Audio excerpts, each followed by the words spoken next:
Namor The Sub-Mariner recently made his live-action debut thanks to last year's Black Panther Wakanda Forever, as the main villain, who of which survived to see tomorrow, which isn't usually the case for most Marvel villains in the MCU. But to be fair, Namor could be considered more of an anti-hero. Though something that is often compared is Namor and Aquaman's origin, history, general concept. However, Namor was actually created first. He was actually the very, very first Marvel character of all time. However, technically it wasn't Marvel then. It actually had yet gotten a name.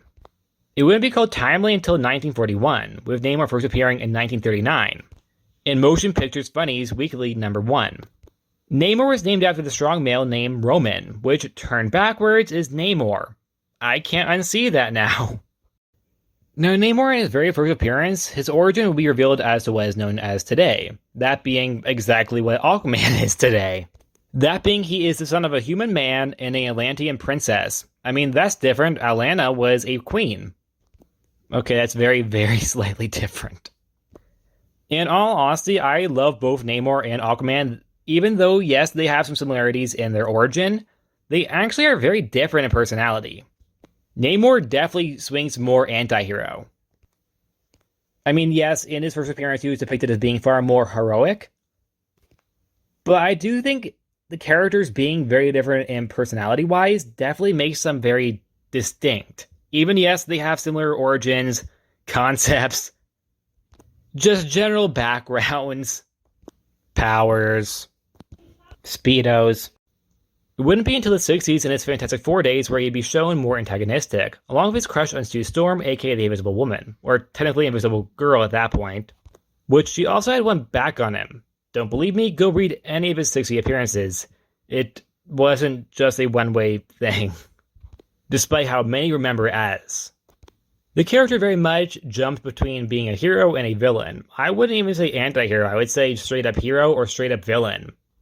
There were times where the character was depicted as being very heroic, while other times where the character was just straight-up flooding Wakanda, which is a big reason as to why I really like that the MCU is kind of mixing and matching both versions of the character, how the character's been depicted over the years.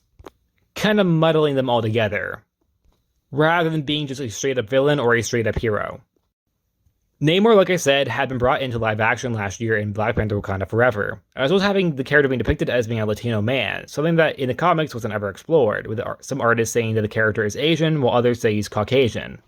While it's still known what his ethnicity is in the comics, the MCU plays in Namor's Hispanic heritage, like I said, the character being depicted as a Latino man. Which, the whole embracing of the character's Hispanic heritage, I really did like. I thought it was handled very well, and it was done, in my opinion, very, very beautifully in the way it was incorporated. They also bring in siren mythology and mermaid mythology. Yes, both of those are things. And like I said, the character is depicted as being both a hero but a villain, as in he's a villain to the surface world but also a hero to his people.